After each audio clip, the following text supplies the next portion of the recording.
সুপ্রিয়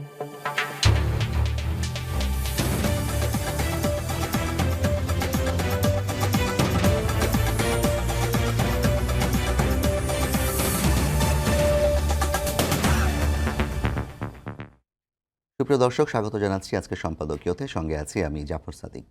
জুলাই সনদের খসড়া নিয়ে বিরূপ প্রতিক্রিয়া জানিয়েছে রাজনৈতিক দলগুলো। জামায়াত ইসলামী খসড়া সনদকে অসম্পূর্ণ এবং কিছু অংশকে বিপজ্জনক মনে করে। জাতীয় নাগরিক পার্টি এই খসড়া সনদ গ্রহণ করতে পারে না বলে মন্তব্য করেছে। গণ অধিকার পরিষদ ইতিহাস বিকৃতির অভিযোগ আনার পাশাপাশি জুলাই গণ অভ্যুত্থানের প্রেক্ষাপট ও মুক্তিযুদ্ধকে উপেক্ষার কথা বলেছে। আর বিএনপি বলেছে তারা ৩১ জুলাই তাদের মতামত জানাবে। মতভিন্নতা রয়েছে অন্য দলগুলোরও। এদিকে জাতীয় ঐকমত্য কমিশন বলেছে মতৈক্যে পৌঁছানো প্রস্তাবগুলো যুক্ত করে চূড়ান্ত সনদ প্রকাশ করবে ৩১ জুলাই। রাজনৈতিক টানাপোড়েনে জুলাই সনদের ভবিষ্যৎ সহ প্রাসঙ্গিক বিষয় নিয়ে আজকে সম্পাদকীয় গন্তব্য কোথায়। আর এসব নিয়ে কথা বলতে আমাদের সঙ্গে স্টুডিওতে উপস্থিত আছেন ABM মোশাররফ হোসেন, প্রশিক্ষণ বিষয়ক সম্পাদক বিএনপি, এবং আব্দুল হান্নান মাসুদ, সিনিয়র যুগ্ম মুখ্য সমন্বয়ক, জাতীয় নাগরিক পার্টি। দর্শক, আপনারাও এই আলোচনায় অংশ নিতে পারেন। এই জন্য আপনাদের ফোন করতে হবে টেলিভিশনে দেখানো নম্বরে, এছাড়া ফেসবুকের মাধ্যমে আপনাদের মন্তব্য পাঠাতে পারেন। আলোচনা শুরুতেই জানিয়ে দেব এখনকার প্রধান শিরোনামগুলো। প্রলেপ নয়, রাষ্ট্রের গভীর থেকে সংস্কারের তাগিদ প্রধান উপদেষ্টার। বিচারের আগে নির্বাচন হলে দুর্যোগের সংখ্যা জামায়াতের, বিভেদ সৃষ্টির অপচেষ্টা দেখছে বিএনপি।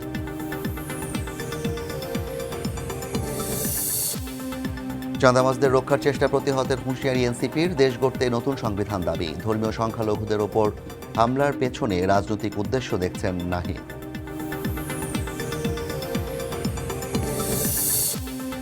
রাজনৈতিক দলের হাতে জাতীয় সনদের খসড়া ৩১ জুলাইয়ের মধ্যে চূড়ান্ত করতে হবে। কালকের মধ্যে মতামত চায় ঐকমত্য কমিশন।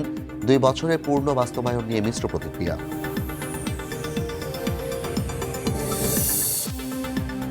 এবং প্রায় ৬ বছর পর হতে যাচ্ছে ডাকসু নির্বাচন। আগামী ৯ সেপ্টেম্বর ভোট গ্রহণ। চূড়ান্ত ভোটার তালিকা প্রকাশ ১১ আগস্ট। ১২ তারিখ থেকে মনোনয়নপত্র বিতরণ।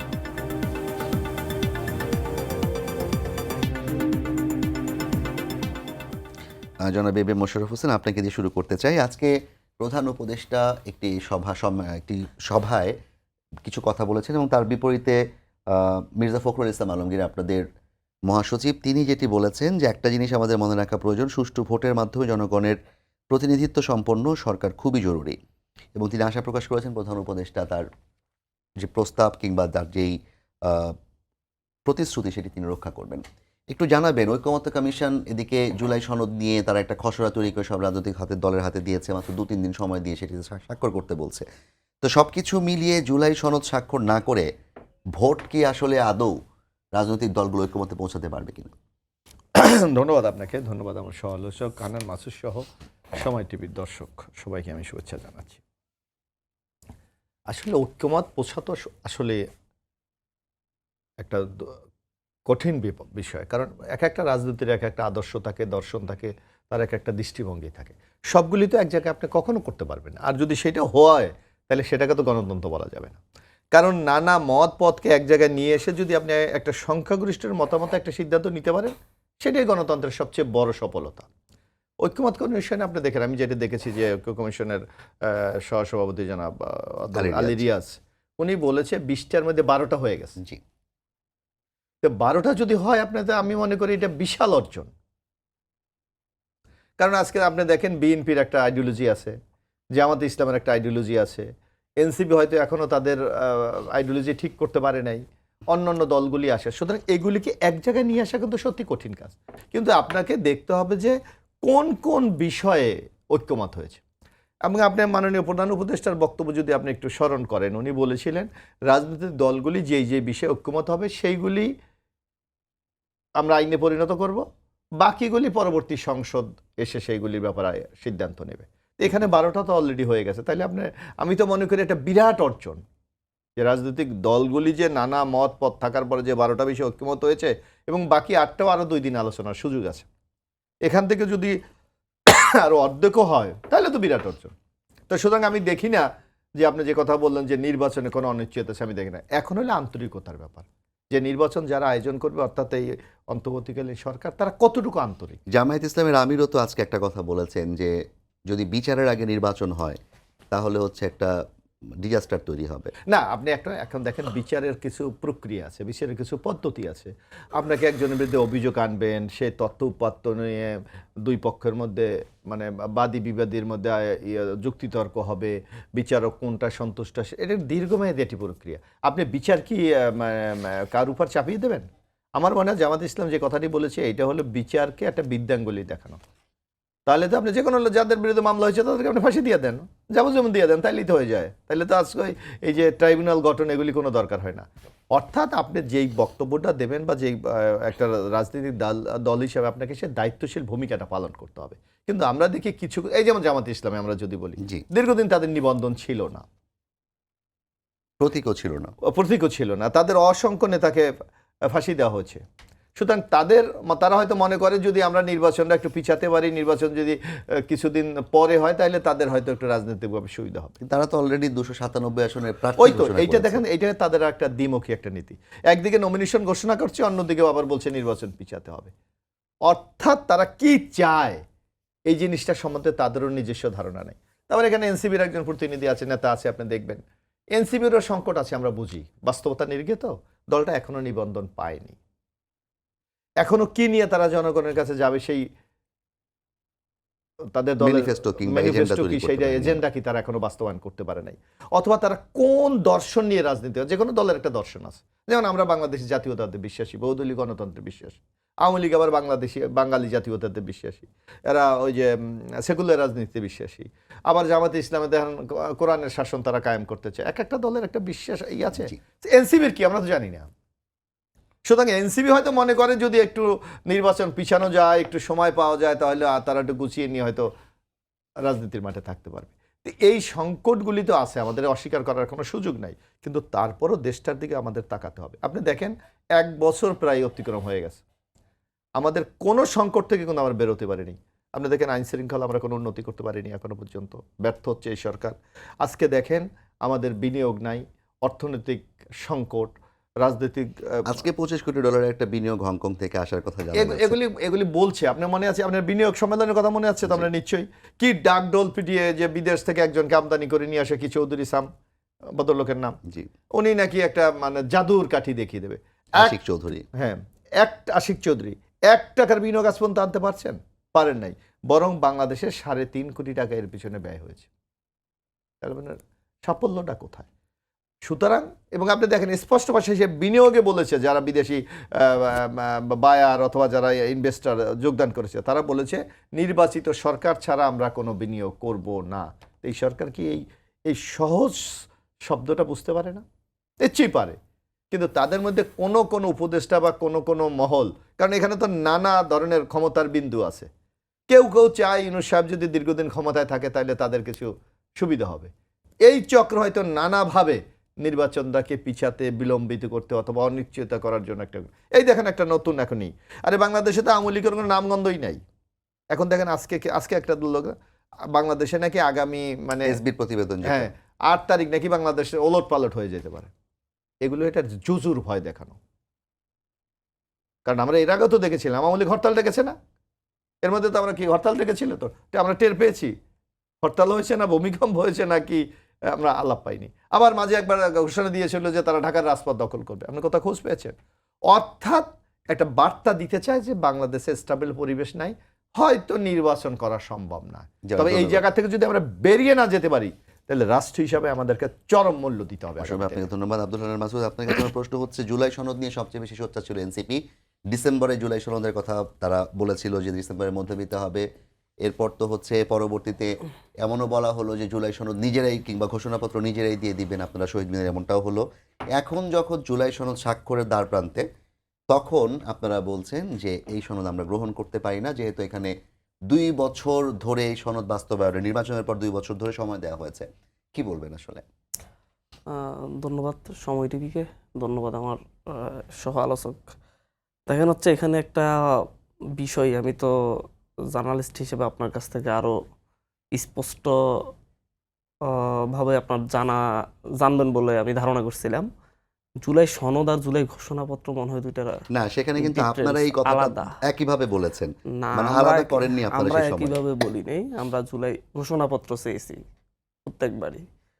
জুলাই ঘোষণাপত্র হচ্ছে জুলাইয়ে যে ধারাবাহিকতায় জুলাই এসেছে বাংলাদেশে, সেই জুলাইয়ের স্বীকৃতি দেয়া, সংবিধান লিপিবদ্ধ করা, এটা হচ্ছে জুলাই ঘোষণাপত্র। আর সনদটা তাহলে আর আপনারা আর চাচ্ছেন না? জুলাই সনদ, আমরা জুলাই সনদও চাচ্ছি। জুলাই সনদটা হচ্ছে আগামী বাংলাদেশে কি কি সংস্কারের রূপরেখা তৈরি হচ্ছে, এই যে ঐক্যমত কমিশনের যে ঐক্যমত, সেই ঐক্যমতটাকেই জুলাই সনদ হিসেবে সকল রাজনৈতিক দল ঐক্যমতে পৌঁছাচ্ছে, সেই স্বাক্ষর করার কথা বলা হয়েছে। দুইটার মধ্যে আলাদা। আমরা 31শে ডিসেম্বর জুলাই ঘোষণাপত্র ঘোষণা করতে চেয়েছি। আমরা এখনো বলছি 3রা আগস্টের ভিতর জুলাই ঘোষণাপত্র না হলে আমরা নিজেরাই জুলাই ঘোষণাপত্র ঘোষণা করব। জুলাই সনদটা রাষ্ট্রের ব্যাপার, রাষ্ট্র দিবে, সকল রাজনৈতিক দলের সাথে ঐক্যমতে পৌঁছে। জায়গাটা পরিষ্কার করলেন, ভালো লাগলো। আমরাও পরিষ্কার ছিলাম না এই বিষয়টা নিয়ে।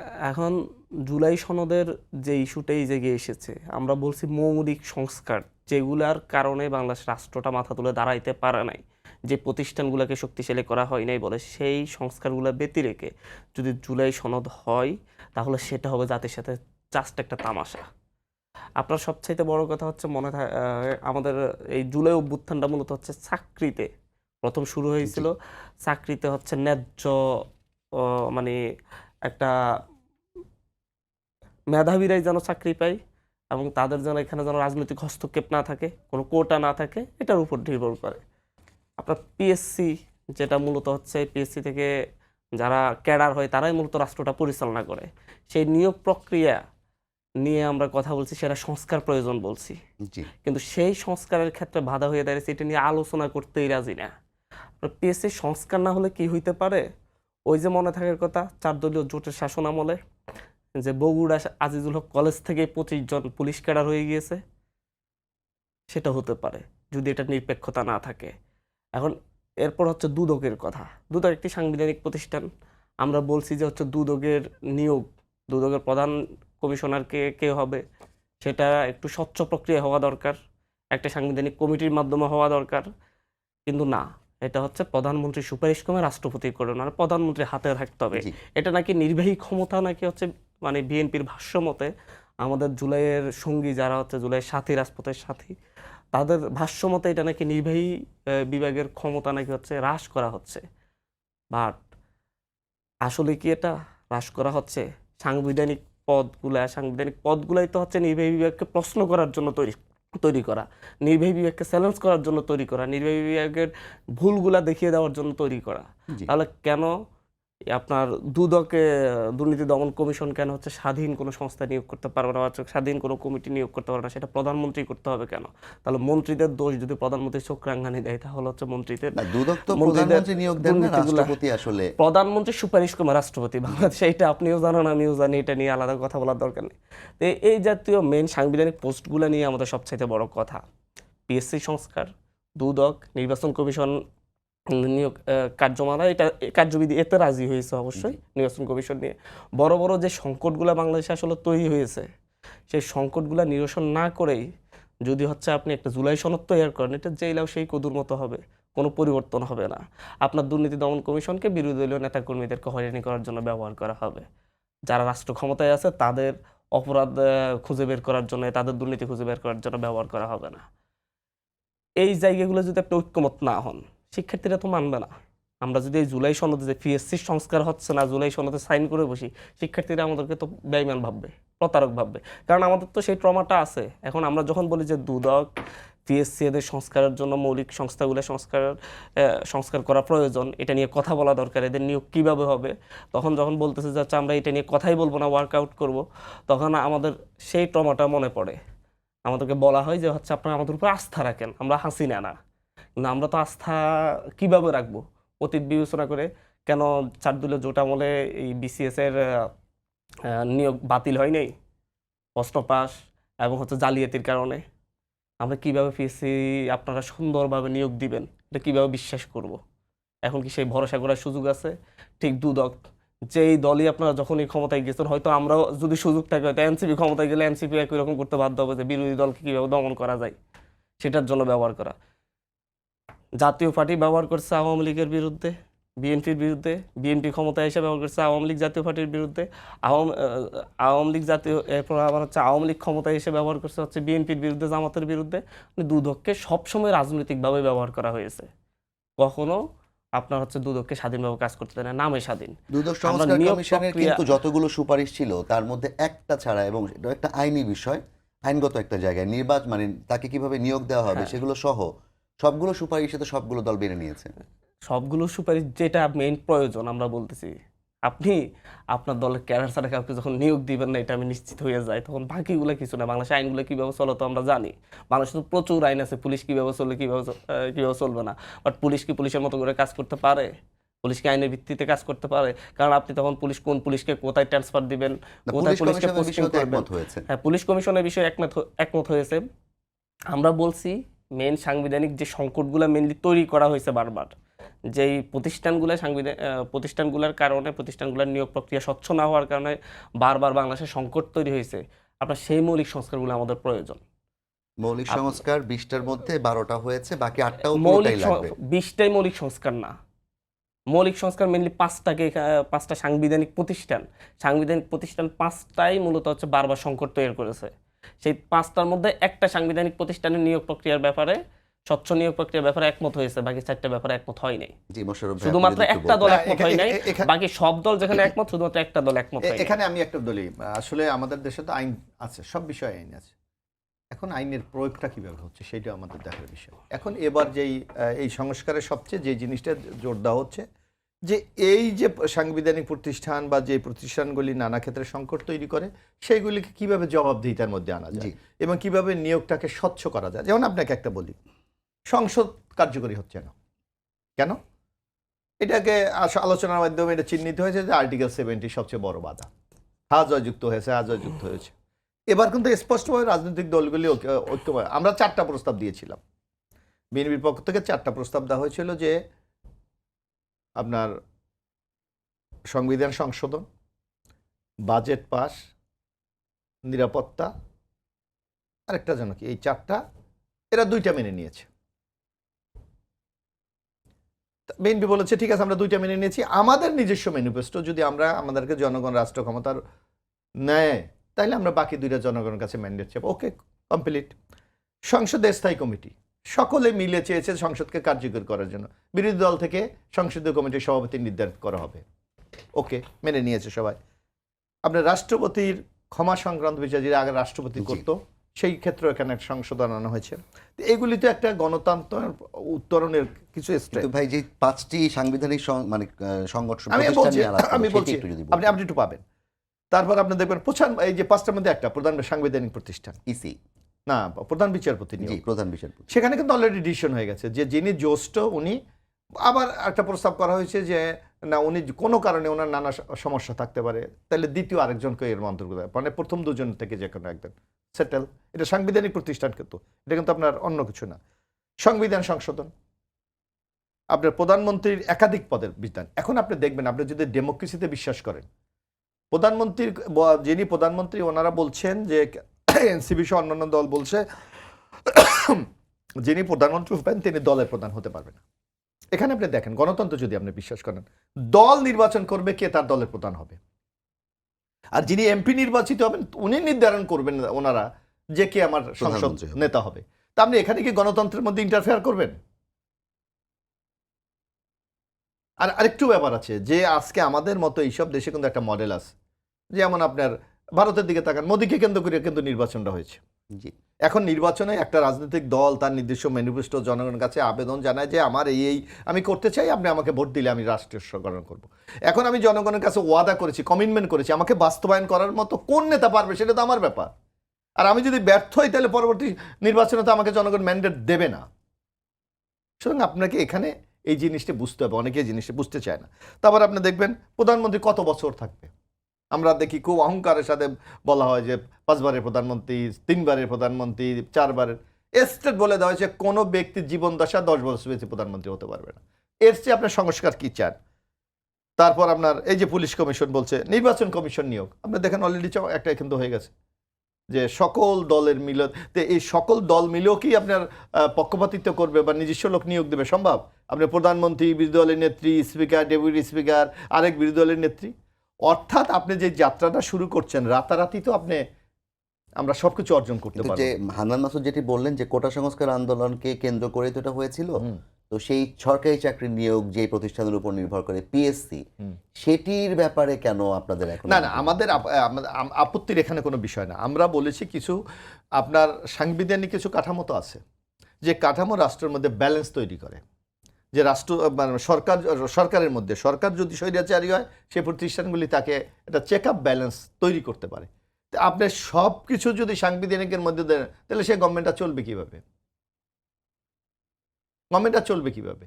তো যার কারণে আপনাকে এই যাত্রাটা আমরা, হ্যাঁ হতে পারে আজকে ধরেন যে এইটা নিয়ে বিতর্ক হচ্ছে প্র্যাকটিসের পদ্ধতি। এই যেমন আপনি মনে করেন 91-এ যখন নির্বাচন হলো বিচারপতি শাহাবুদ্দিন আহমেদ, তখন কিন্তু একটা কেয়ারটেকারের মডেলই হয়েছে, কিন্তু তখন কিন্তু কেউ এটা এত জোর নাই। যখন দেখা গেলো একটা নির্বাচন নিয়ে সংকট তৈরি হল, তখন কিন্তু আবার কেয়ারটেকারের বিষয় সবাই ঐক্যমত হয়েছে। অর্থাৎ আপনি প্র্যাকটিসের মাধ্যমে আপনি বুঝবেন, লক্ষ্য করবেন যে আপনার কোন জিনিসটি দরকার, এবং এইটাই তো গণতন্ত্রের ধারাবাহিকতা বা এইভাবেই হয়। আপনি এখনই যদি একসাথে চাপিয়ে দিতে চান যে এইটা হবে, পরে দেখালে এটা ফাংশন করলো না, তাহলে সম্পূর্ণ গণতন্ত্র কিন্তু মুখ থুবড়ে পড়ে যাবে। জি, ধন্যবাদ মোশাররফ ভাই। হান্নান হোসেন ভাই, আপনার কাছে জানতে চাই যে যদি সনদে আপনারা স্বাক্ষর না করেন তাহলে ভবিষ্যৎ কি দাঁড়াবে এই সনদের, কিংবা নির্বাচন কি এর কারণে বিলম্বিত হওয়ার সুযোগ আছে কিনা? একটা ধরন হচ্ছে, ভাই বললো একটা কথা যে হচ্ছে প্র্যাকটিসের মধ্য দিয়ে কিন্তু হচ্ছে ঠিক হবে যে হচ্ছে কি কি সংস্কার দরকার। আসলে প্র্যাকটিস তো হয়ে গেছে 54 বছর ধরে, যে পিএসসির নিয়োগগুলো কিভাবে হচ্ছে আর ইয়ার নিয়োগগুলো কিভাবে হইতেছে, দুদকে দুদকের নিয়োগ কিভাবে হচ্ছে, দুদক কিভাবে কাজ করতেছে, এটার মেইন কারণগুলো কি, এটা আপনার কাছেও স্পষ্ট, আমার কাছেও স্পষ্ট, মোশাররফ ভাইয়ের কাছেও স্পষ্ট। কিন্তু কথা হচ্ছে নির্বাহী বিভাগের ক্ষমতা হ্রাস পাচ্ছে যদি দুদককে, যদি হচ্ছে দুদকের নিয়োগ, দুদকের প্রধান কমিশনার সহ সকলের নিয়োগ যদি হচ্ছে একটা নিরপেক্ষ বডির মাধ্যমে, যেটা হচ্ছে নির্বাচন কমিশন, যেই বডির মাধ্যমে নিয়োগ হচ্ছে। এটার কারণ হচ্ছে আমার দুদককে তো হচ্ছে আমি ব্যবহার করতে পারবো না, কারণ দুদক প্রধান যদি সবাই মিলে বসে করি তাহলে দুদক প্রধান তো আমার কথা শুনবেও না। আমি যদি বলি যে অমুকটা নিয়ে তদন্ত করো, অমুককে কিভাবে দুদকের মামলায় পাশ আও, এখানে কিভাবে মানে হচ্ছে দুদক কি হচ্ছে প্রধানমন্ত্রী ক্ষমতা হ্রাস করতেছে কিভাবে, দুদকের নিয়োগটা যদি হচ্ছে স্বাধীনভাবে হয় বা স্বাধীন সংস্থার মাধ্যমে হয়, আমি এই বিষয়টা জানি না।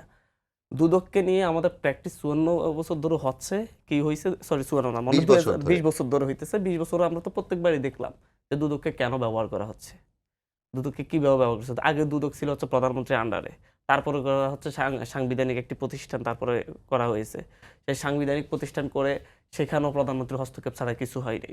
প্রতিবারই বিরোধী দলীয় নেতাকর্মীদেরকে নির্যাতন করার জন্য, তাদেরকে অনুগত রাখার জন্য দুদককে ব্যবহার করা হয়েছে।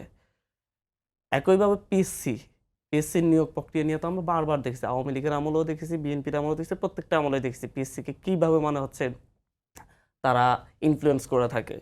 কারণ পিএসসিতে যাকে নিয়োগ দেওয়া হয় দলীয় বিবেচনায় নিয়োগ দেওয়া হয়, পিএসসি প্রধান সহ যে সদস্যদেরকে নিয়োগ দেওয়া হয়।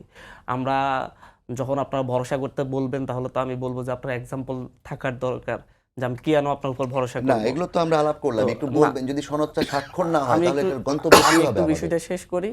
এটার গন্তব্যটা হচ্ছে এই সনদ স্বাক্ষর না হইয়া, এই সনদের মৌলিক সংস্কার যেগুলা মূলত হচ্ছে রাষ্ট্রে বারবার ক্রাইসিস তৈরি করেছে, এগুলা পূরণ না করে যদি আমরা সনদে স্বাক্ষর করি, আমাদের মনে হয় যে আমরা 24-এর সাথে প্রতারণা করবো। শুধু 24 না, 71-এর সাথেও প্রতারণা হবে, 90-এর সাথেও প্রতারণা হবে। কারণ প্রতিবারই একটি মানসম্মত রাষ্ট্র প্রতিষ্ঠার জন্য, মানুষের মানবাধিকার নিশ্চিত করার জন্য প্রতিবারই মানুষজন জীবন দিয়েছে। প্রতিবারই হচ্ছে একটি গণতান্ত্রিক ব্যবস্থা নিশ্চিত করার জন্য মানুষজন জীবন দিয়েছে। এবারও হবে না যদি মৌলিক যে বিষয়গুলো, এগুলোকে যদি হচ্ছে সংস্কার করা না হয়, এগুলো যদি হচ্ছে ঐক্যমত্যে না আসা হয়। আপনার পিএসসি নিয়ে আপনার মতামত থাকতে পারে, বসে দেন না, আমি আলোচনাই করব না। দুদক নিয়ে আপনার মতামত থাকতে পারে, বসে দেন না, আমি আলোচনাই করব না। এটা তো হচ্ছে প্যাকেজ আকারে তারা বলেছিলেন না তো না, যে আমি প্রধানমন্ত্রীর সেই কথাই ক্ষমতা বলতেছি। আপনি এই যে সাংবিধানিক প্রতিষ্ঠান তো এমনিতেই প্রধানমন্ত্রীকে প্রশ্নবিদ্ধ করার জন্য সাংবিধানিক প্রতিষ্ঠান, প্রধানমন্ত্রী মন্ত্রীদেরকে, সরকারকে। আপনারা ন্যায়পাল নিয়ে খুব বেশি আলাপ করেন না কেন? ন্যায়পাল তো সবার উপরে। আমরা ন্যায়পালের ব্যাপারটা, ন্যায়পালের নিয়োগটা নিয়েও কথা হচ্ছে। আমরা মেইনলি দেখতেছি দুদককে সবার জন্য ব্যবহার করা হচ্ছে। আর ন্যায়পালের নিয়োগও তো আজকে কত বছর আটকে, সেই 1972 সালে সংবিধানে যুক্ত করা হয়েছিল ন্যায়পাল লাগবে, কিন্তু ন্যায়পাল কেউই দেয়নি, আজ পর্যন্ত হয়নি। সব কথা মিলিয়ে হচ্ছে যদি আসলে নির্বাচনকে বিলম্বিত করা হবে, যদি এখানে ঐক্যমত না পৌঁছাইতে পারে, আমরা তো অন্তত সেই নির্বাচনে যাব না, নির্বিশেষ যে নির্বাচন আমাদেরকে আপনার নিশ্চয়তা দিবে আগামী বাংলাদেশ আগের মতো হবে না। আমরা তো দেখতে পাচ্ছি একই পথে চলার জন্য আগ্রহী আপনারা, সুতরাং আমরা তো সেই পথে চলবো না, আমরা নতুন পথ তৈরি করতে ধন্যবাদ চাচ্ছি। মোশাররফ ভাই, একটু যদি বলতেন যে এনসিপি নির্বাচনে না গেলে নির্বাচন বিলম্বিত হবে, এটি কি আসলে এনসিপির পক্ষে নির্বাচন আটকানো কিংবা নির্বাচন বিলম্বিত করার মতো অবস্থায় এনসিপি আছে কিনা? না, এনসিপি একটা রাজনৈতিক দল, নিচে তারা একটা দায়িত্বশীল ভূমিকা পালন করবে। এনসিপির নিচে চিন্তা করা উচিত যে বাংলাদেশের বৃহত্তর স্বার্থে কি করা উচিত, জনগণের চাহিদাটা কি। আপনি দেখেন যে এখন বাংলাদেশের যদি আপনি যে কোনো জায়গায় যদি একটা জরিপ করেন বা মতামত নেন অথবা একটা সার্ভে করেন, আপনি স্পষ্ট দেখতে পারবেন জনগণ এই অবস্থার উত্তরণ চায়। উত্তরণ একটা ইন্টিরিয়াম গভর্নমেন্ট থেকে একটা গণতান্ত্রিক গভর্নমেন্টে যেতে হলে তো নির্বাচনের বিকল্প নাই, অন্য কোনো সিস্টেমে তো যেতে পারবেন না। হ্যাঁ আছে, এক সিস্টেম আছে, আপনি এই সরকার বাদ দিয়ে এটা মাসাল্লাহ দিয়ে দিতে পারেন, কিন্তু সেখানে তো জনগণের মতামতের প্রতিফলন ঘটবে, সেটাই তো একটা চাপিয়ে দেওয়া গভর্নমেন্ট হবে। তো সুতরাং এনসিপির মতো যারা মনে করে নিজেদেরকে একটা দায়িত্বশীল রাজনৈতিক শক্তি আগামী দিনে আবির্ভাব হবে, তাদেরকে এই দেশটা উত্তরণের জন্য আপনার কিন্তু তাদেরও এগিয়ে আসা উচিত। আজকে যদি আপনি একটা নির্বাচিত সরকার না আসে, আজকে দেখেন বিশ্বব্যাংক কি বলেছে, আগামী দিনে আমাদের জিডিপির প্রবৃদ্ধি হবে 3.3, জি, যে এটা কিন্তু আমাদের এই গতবার 6+ ছিল এই যে ফেসিস যে যিনি ছিল ওনার ওখানেও প্রায় 6% ছিল। আজকে আমাদের বেকারত্বের সংখ্যা কিন্তু দেখেন এই যে এক বছরে প্রায় 27 লক্ষ বেকার বেড়ে গেছে, এর মধ্যে 18 লক্ষ হইল নারী। দারিদ্রতা 20 পর্যন্ত আমাদের আগে ছিল এই 24-এর সময়, এখন সেটা প্রায় 25 হয়ে গেছে। তো এই নানা সূচকে আমরা পিছিয়ে যাচ্ছি। এনসিপি কি এই দায়িত্ব নেবে? বলুক তারা প্রকাশ্যে যে আগামী দিনে দেশের যদি কোনো অবনতিশীল পরিস্থিতি হয় তার দায়ভার তারা বহন করবে। আগে তো দেশটাকে আপনার চালে, বাংলাদেশ যদি না থাকে এনসিপি বলেন, বিএনপি বলেন, জামাত বলেন, কে থাকবে? সুতরাং এইগুলি উত্তরণের দরকার। কিছু ছাড় দিয়ে হলো আমাদের একটা নির্বাচনের দিকে এগিয়ে যাওয়া উচিত। আর যদি আমরা এটা না পারি, শুধু এইটা না, আপনি দেখেন যারা বিগত পতিত ফেসিসদের কিন্তু একটা ষড়যন্ত্র আছে। আজকে জিও পলিটিক্যাল একটা ইনফ্লুয়েন্স বাংলাদেশের উপর আছে, যেটা আমরা লক্ষ্য করলাম। হঠাৎ করে আমরা দেখলাম যে মানবিক করিডোর দিতে হবে, হঠাৎ করে দেখলাম আমরা চিটাং বন্দরকে লিজ ইজারা দিয়ে দিতে হবে। এইগুলি তো আমাদের মাথায় আনতে হবে। না এগুলো হঠাৎ করে না, চিটাগাং বন্দর নিয়ে তো আসলে আওয়ামী লীগ সরকার সময় থেকেই কাজ চলছে। না আমি বললাম যেগুলি, তারপর আপনি দেখবেন যে পার্শ্ববর্তী একটা দেশ প্রতিনিয়ত বাংলাদেশ সম্বন্ধে একটা প্রোপাগান্ডা চালাচ্ছে। এখানে একটা মুসলিম জঙ্গলিবাদের উত্থান করছে, এখানে সংখ্যালঘু উপরে নির্যাতন হচ্ছে, এখানে মানে গণতান্ত্রিক কোনো প্রতিষ্ঠানগুলি হচ্ছে না, বা আওয়ামী লীগ সহ এরকম নানাভাবে মানুষের উপর নির্যাতন হচ্ছে। সুতরাং এই সকল প্রোপাগান্ডা থেকে বাংলাদেশকে রক্ষা করার একটাই উপায় আছে, জনগণের ভোটে নির্বাচিত সরকার যারা এই সকল পরিস্থিতি মোকাবিলা করে বাংলাদেশে এখানে। হ্যাঁ, সংস্কার আমাদের দরকার আছে। আপনি একদিনে তো রাতারাতি সব সংস্কার আপনি করতে পারবেন না, আপনাকে ধীরে ধীরে যেতে হবে। আরেকটি ব্যাপার, হান্নান মাসুদের আরেকটি জিনিস কেন বুঝতে চায় না, এই আপনি যেই সংস্কার করেন না কেন এখন, সেটা কিন্তু অর্ডিন্যান্সের মাধ্যমে করতে হবে। রাষ্ট্রপতি অর্ডিন্যান্সের মাধ্যমে এটাকে এখন আপাতত এটাকে আইনে পরিণত করবে, কিন্তু আইনে যদি পরিণত করতে হলে তো আপনার নেক্সট পার্লামেন্ট এটাকে অ্যাপ্রুভ করতে হবে। তো যে কোনো রাজনৈতিক দলের নিজস্ব ম্যানিফেস্টো আছে, তার বিশ্বাস আছে, তার রাষ্ট্র পরিচালনার কৌশল আছে। তারা যদি আপনার এইটা আইনে অনুমোদন না করে, আইনে পরিণত না করে, তাহলে কি হবে? আপনার 111-এর কথা আপনার নিশ্চয়ই মনে থাকার কথা। ফখরুদ্দিন মঈনুদ্দিনের 142টা অর্ডিন্যান্স জারি করছিল, মাত্র 38টা আইনে পরিণত হয়েছে, বাকিগুলি কিন্তু হয় নাই। তো সুতরাং আমাদেরকে সবাইকে ম্যানেজ করে আমরা যতটুকু গণতন্ত্রের পথে যাত্রা শুরু করতে পারি, একটা ওই যে কথাটা আমরা খালি মুখে বলি, সাম্য মানবিক সুবিচার প্রতিষ্ঠার একটা বাংলাদেশ তৈরি করতে পারি, তাইলে আমার মনে হয় রাজনৈতিক দলগুলি সার্থকতা। আর যদি এই ক্ষেত্রে ফেইল হয়, ফেসিসটা কিন্তু বসে আছে। জীবন ভাই আপনাকে ধন্যবাদ। হান্নান মাসুদ, আপনাকে শেষ করতে চাই যে কথাগুলো তিনি বললেন যে আমরা যদি গণতন্ত্রের পথে যাত্রা করতে না পারি তাহলে বাংলাদেশের ভবিষ্যৎই সংকটের মুখে পড়বে। এই বিষয়টি তো অবশ্যই এনসিপির ভাবনায় আছে। এনসিপি তো গণতান্ত্রিক পথে যেতে চাচ্ছে, তারা নির্বাচনও করতে চাচ্ছে। এখন আপনি বাংলাদেশ রাষ্ট্রটা কোন পথে চলবে সেটা আপনি নির্ধারণ না করে যদি আগের পথে চালানোর জন্য যদি আপনি চলে যান, তাহলে তো হবে না। আমরা কথা আটকাবেন বলছি কিভাবে আপনারা? আটকাবো, আমরা আটকাতে হবে না। এই দেশের মানুষজন যেভাবে প্রতিবাদ করতেছে পিএসসি নিয়ে, সারা দেশের সকল শিক্ষা প্রতিষ্ঠানের শিক্ষার্থীদের মধ্যে একটা পিএসসি সংস্কার হচ্ছে না, এটা নিয়ে একটা ক্ষোভ তৈরি হয়েছে। এটা তো যদি বিএনপি সহ যদি রাজনৈতিক দলগুলো যদি শিক্ষার্থীদের এই ক্ষোভ না বুঝতে পারে পিএসসি সংস্কার ইস্যুটা নিয়ে, তাহলে দেখবেন যে আবার একটা আন্দোলন হবে। আপনি ঠেকাবেন কিভাবে? আমি সেই কথাটা বলতেছি। আমি বলতেছি এনসিপি নির্বাচন আটকাতে চাচ্ছে না, নির্বাচন আটকাতে চাচ্ছে যারা হচ্ছে মৌলিক সংস্কারগুলোতে একমত হচ্ছে না, ওয়াকআউট করে বের হয়ে যাচ্ছে, আলোচনা করতে রাজি হচ্ছে না, তারা নির্বাচন আটকাতে চাচ্ছে। তারা যদি একমত হয় তাহলে তো নির্বাচন হয়ে যাচ্ছে। আপনি এই ইস্যুগুলোতে আপনার কি সমস্যা যে দুর্নীতি দমন কমিশনার, দুদক কমিশনারটা একটা নিরপেক্ষ সংস্থার মাধ্যমে বা হচ্ছে আপনাদের যে বডিটা তৈরি করা হয়েছে প্রধান সরকারি দল বিরোধী দল সহ সবাই মিলে নিয়োগ করবে, সেটাতে আপনার কি সমস্যা? এটা কি আপনি তার মানে কি আপনার উদ্দেশ্য সৎ না? আপনি তার মানে কি এদেরকে বিরোধী দলের বিরুদ্ধে ব্যবহার করতে চাচ্ছেন? সবাই মিলে বসলে তাহলে সকলের বিরুদ্ধে ব্যবহৃত হবে, সকলের অন্যায় অফিসারগুলো খুঁজে বাইর করবে, এই জন্য রাজি হচ্ছেন না। আর পিএসসিতে আপনি সংস্কার করতে সমস্যা কি? পিএসসি একটা নিরপেক্ষ লোকজন খুঁজে বের করে আপনি বসাবেন আপনারা সবাই মিলে। আমরা তো বলছি না যাচ্ছে যে বিরোধী দলে থাকবে, সরকারি দলে থাকবে, স্পিকাররা মিলে বসে তারা ঠিক করবে যে কে পিএসসি প্রধান হবে। সেটাতে আপনার সমস্যা কি? আপনি কি নিজের মন মতো বসাইতে চাচ্ছেন যাতে করে বগুড়া আজিজুল হক কলেজের মতো করে 25 জনকে পুলিশে ক্যাডার বানিয়ে দিতে পারেন? আমাদের প্রশ্ন তো এইগুলাই।